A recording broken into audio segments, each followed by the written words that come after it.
Welcome to Threads of Truth, where real-life mysteries meet internet speculation. Tonight, we are walking through a case that is, well, it's defined almost entirely by panic, by isolation, and by a sort of technological ghost. We're examining the disappearance of Brandon Lawson. He vanished back in August 2013 on this really desolate stretch of U.S. Route 277 near Bronte, Texas. Right, in Coe County. Yeah, and he left behind just two things: his abandoned truck and one of the most chilling, fragmented pieces of evidence I think I've ever heard. The 911 call. The 911 call. The entire mystery really hinges on that single call. It's this desperate, cryptic cry for help recorded in the middle of the night. And if you've heard it, you know exactly what we mean. It screams immediate life-threatening danger. It really does. And yet, when law enforcement got there, they found nothing. The man, the threat he was describing, the answer to what happened, it all just sort of melted into the Texas darkness. Well, and that's what grips people here, I think. It's the paradox of the whole thing. Brandon Lawson's case falls into this really frustrating category where we eventually got a resolution of his status. Right. They found his remains. They did. They were located nearly a decade later in 2022 and then finally confirmed in 2024. But that confirmation, tragically, it didn't provide any closure on the cause of death. Not at all. The recovery confirmed he died near the scene, but it completely failed to tell us how he spent those last frantic moments. Did he get lost in the dark, hiding from imaginary enemies? Or did he fall victim to the very real threat he seemed to be describing on the phone? And that's the divide. That's the question. Yeah, that ambiguity, it forces us to rewind.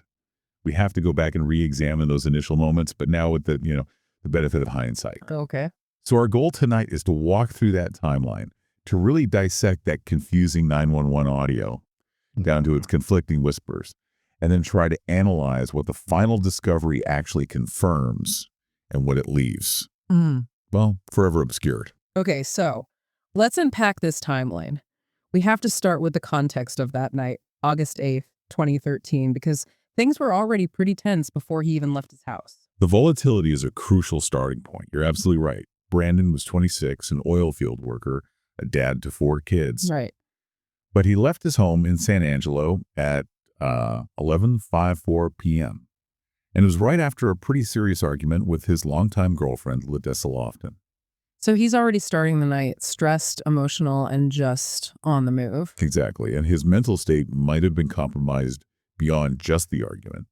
Sources, family and friends, have indicated he had a history with substance abuse. And specifically that he'd recently relapsed on methamphetamines. Yes. And that combination.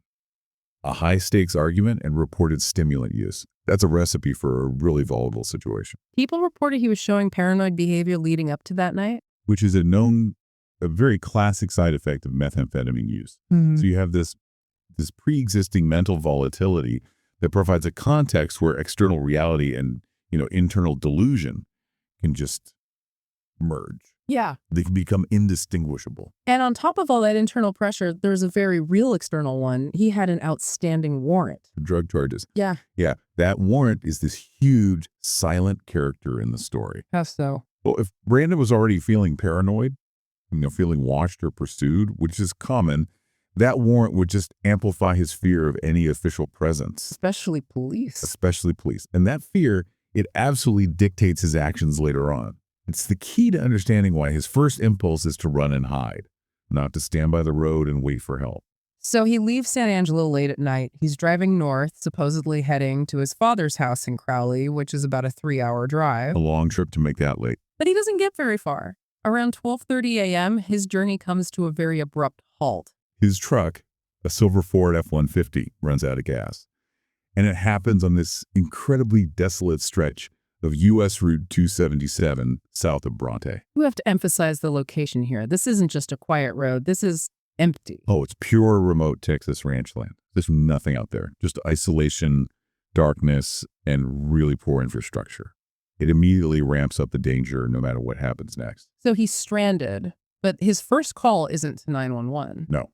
His first move is to call his brother, Kyle Lawson. And this call, even before the famous one, is already really alarming. What did he say? Well, Brandon called Kyle in a panic.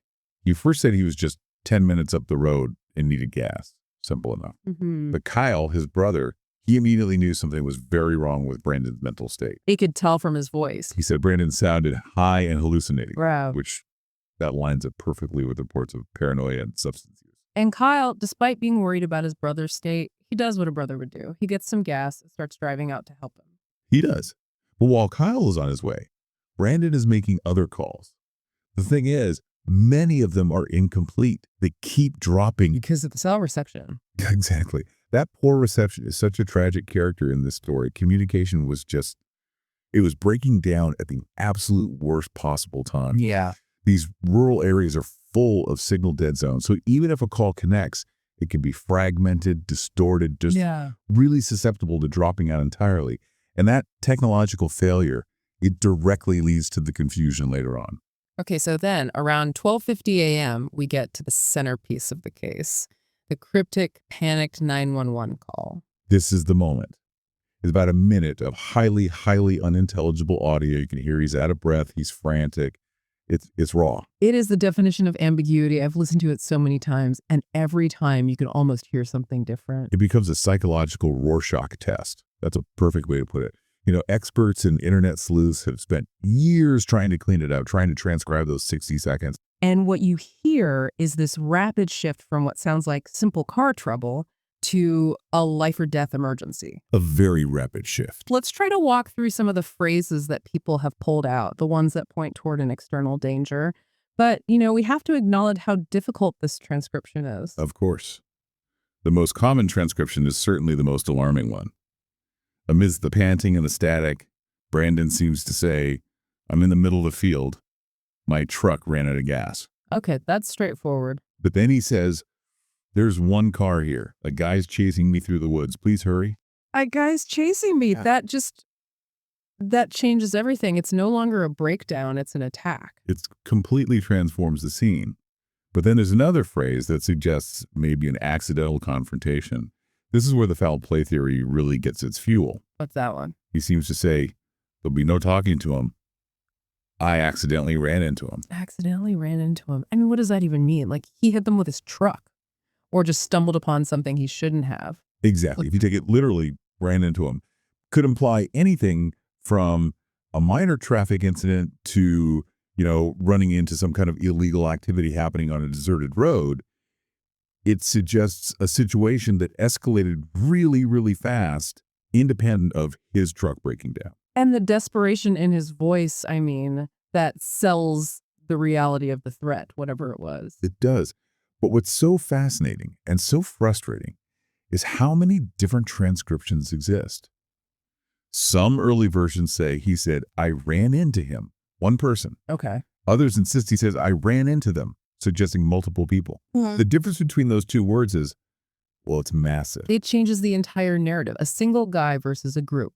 And that lack of certainty just feeds the speculation machine. If you just focus on his heavy breathing, you might think, okay, he's running from an imaginary enemy, it's paranoia. Right. But if you focus on these supposed words, like, some people hear him say, "They're trying to give me," and this one changes everything. Some hear, "I ran into the fence." The fence, not them. Right. And if you ran into a fence, well, that's an accidental injury while running away in a panic. That's not foul play. The confusion is just baked into the evidence itself. Completely. And that makes the final seconds of the call even more critical. There's this loud, sharp noise. It's a really disturbing sound that a lot of people have speculated could be a gunshot. And right after that sound, she says what? He says, "No, I need the cops." I need the cops. Which is just, it's so desperate. But that loud noise is probably the most contested element of the whole thing. If it was a gunshot, then this case flips.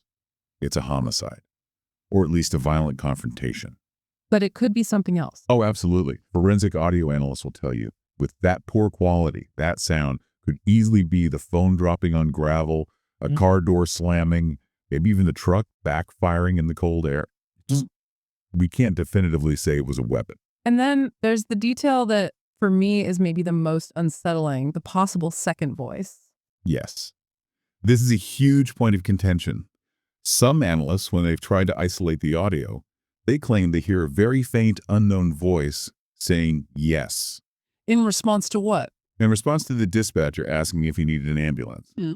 This other voice supposedly says yes, and then Brandon immediately interrupts and says, No, I need the cops. Wow. If that's true, I mean, if a second voice was really there and responding to the dispatcher, It completely obliterates the simple paranoia theory. it has to. It would confirm a genuine external encounter with at least one other person on the scene.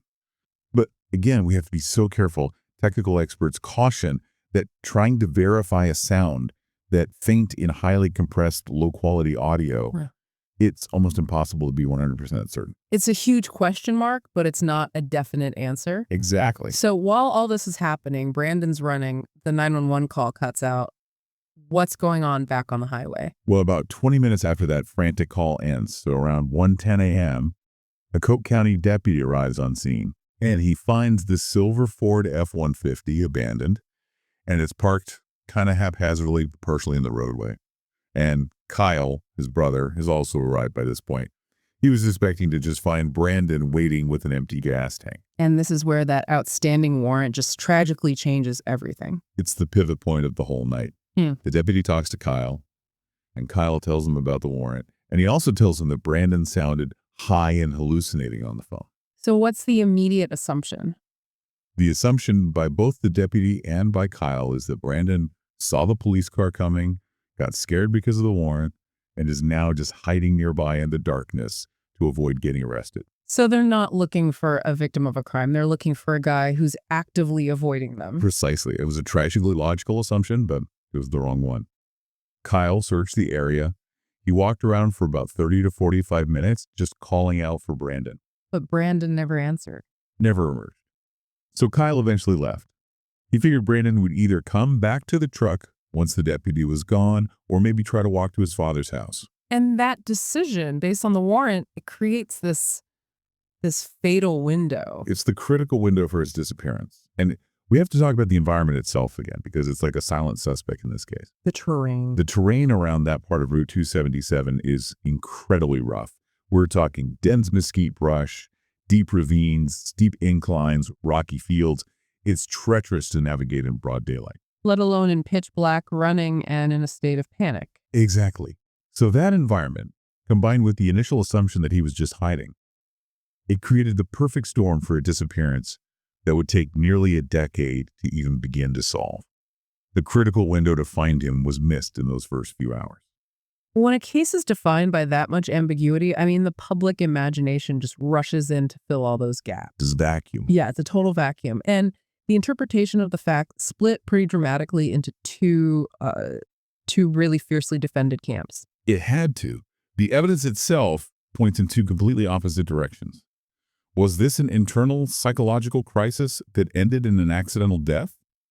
Or was it an external criminal attack that ended in foul play? Let's start with theory A, the internal one. The idea that this was a mental episode, an accident, fueled by paranoia. This is the theory you land on if you focus on the facts we know about Brandon's state before that night. It posits that Brandon, high and paranoid from that reported meth relapse, was having powerful hallucinations. Auditory, visual, maybe both. Maybe both. So he was running and hiding from threats that were not physically there. His fear, however, was 100% real. It was real enough to make him run for his life. Can we talk for a second about what meth-induced paranoia actually is? Because it's more than just feeling a little anxious. Oh, it's so much more. Methamphetamines hyperstimulate your nervous system. They flood your brain with dopamine in a way that just warps your perception of reality.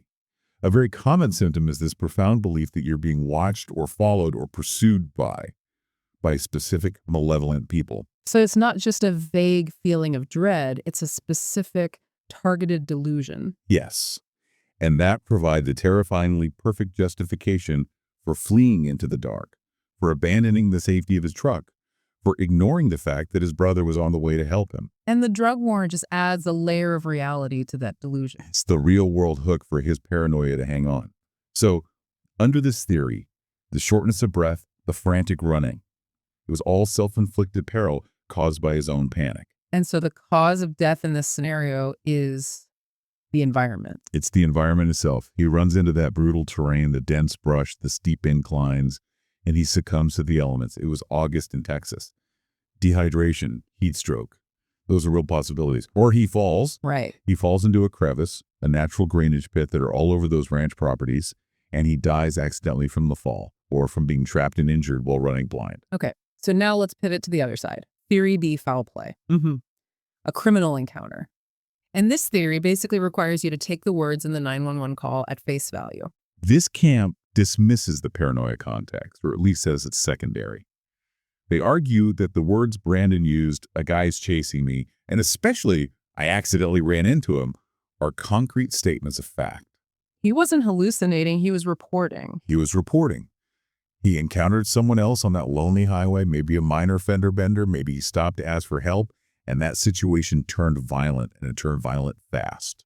And the power of this theory really comes from that loud noise and the possible second voice. If either one of those is real, a gunshot, another person's voice. The whole case changes.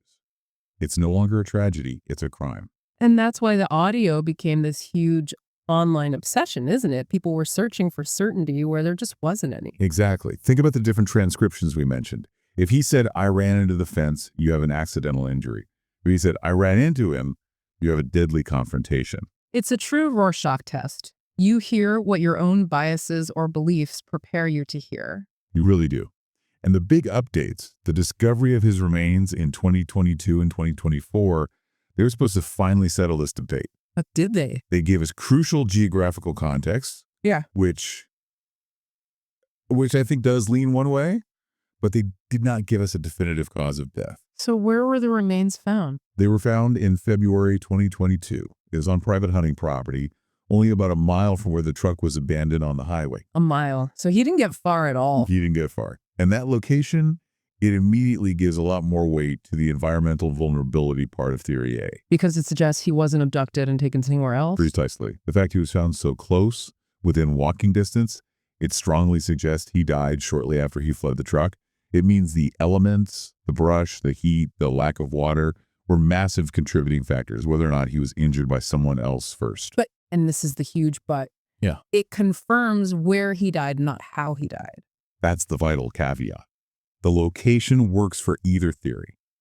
He could have run into the brush because of paranoia and died from exposure, or he could have run into the brush fleeing a real attacker, died from an injury, and was just left there. And the state of the remains made it impossible to tell. After 9 years in the Texas elements, Right. yes, they were too limited, too degraded. Forensic investigators couldn't establish a cause of death. They couldn't prove homicide. The mechanism of death is still a complete mystery. So even with his body found, the case is still just perfectly, stubbornly balanced between those two possibilities, held in limbo by one broken phone call. That's it. Let's try to ground that 911 call in the physical reality of the scene again. Because one thing is undeniable. His panic was real. Absolutely. Whether he was fleeing a real person or a phantom, his physical state was one of extreme exertion and life-threatening stress. The shortness of breath on that call is not something you can fake. No. It tells you he was running hard through dense, difficult terrain in pitch-black darkness. Just think about the dangers of that action alone. Running blind, disoriented. You could so easily sustain a fatal injury just by tripping and falling into a ditch. And the environment wasn't just a physical threat, it was a technological one. We've talked about the bad cell reception, but how did that actively hurt the investigation in that first critical hour? Well, the low reception was catastrophic on two levels. First, it's what made the call so distorted and hard to understand, leading to all these conflicting interpretations. He couldn't relay clear information. Right. Second, it means that any attempt to get a GPS ping on his location would have been imprecise or delayed. He's desperately trying to communicate a crisis, and the technology is just failing him. It's preventing anyone from getting the precise location they need. Which leads right into the investigative challenges once the deputy shows up at 1:10 a.m. The terrain itself was the first problem, of course, just brutal to search. But the real failure wasn't just the terrain. It was that initial assumption tied to the warrant. It feels like if he hadn't had that warrant, this whole story might be different. He would have just stayed by his truck. That fear dictated his fatal choice. Instead of staying visible where his brother could find him, he fled into the darkness to evade a deputy. And that initial misunderstanding, the officers assuming a man with a warrant is just hiding, it gave a huge head start to whatever it was that ultimately killed him. whether it was an attacker or just the element. Exactly. The window to find him alive closed almost immediately, and it closed because of his fear of authority. Let's go back to the terrain as the silent suspect. You mentioned drainage, pits, and crevices. Can you elaborate on why that's such a strong possibility for what happened? Well, you have to understand the topography of that part of Texas. It's ranch and hunting land, which means you don't just have natural hazards, you have man-made ones. Old, abandoned ranching structures, maybe in unsecured water, from decades ago, deep drainage culverts that are cut by flash floods. Things you would never see at night. Never. If Brandon, running blind in a full-blown panic, fell 20 feet down an old, dry well or into a deep ravine, he would be completely invisible to search parties, even if they were just a few yards away. It's a plausible mechanism for an accidental death that would leave no forensic trace of violence on the bones years later. A highly plausible mechanism. So now let's look at the final confirmation in December 2024. What did the positive ID of the remains actually clarify for us? It gave us ultimate clarity on his status. The DNA proved the remains were his.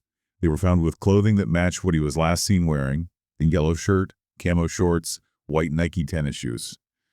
So we know Brandon Lawson died near where his truck was abandoned. It put an end to any theories that he had, run off and started a new life. Correct. It dispelled all of that. He died that night, within a mile of the roadside. That much is now a fact. And yet, the central shadow remains over the cause. Yes, because the remains were too degraded after a decade of exposure to the elements, to animal activity.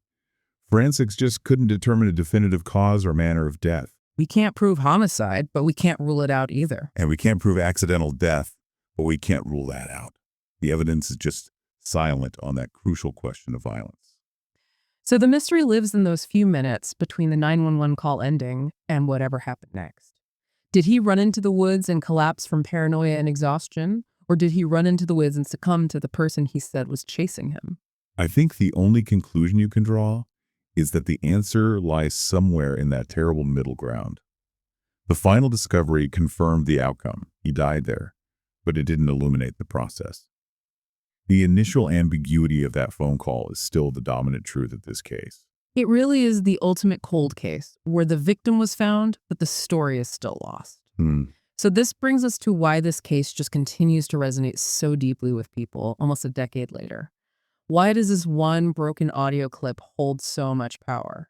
I think it's because it captures a universal, almost primal fear, but it's amplified by modern technology. How do you mean? The case embodies the absolute nightmare scenario. You're alone, in a remote place, your car breaks down, and then a crisis escalates into life-threatening danger. And the one tool you have to get help, your phone, it fails you. You can't communicate clearly. And it's that frustration of having the evidence right there in our hands. We have the recording of his final moments, but we can't definitively know what it's telling us. We're just left analyzing static and whispers. It's the ultimate puzzle delivered by modern tech, a puzzle that promises truth but only delivers more confusion. Yeah.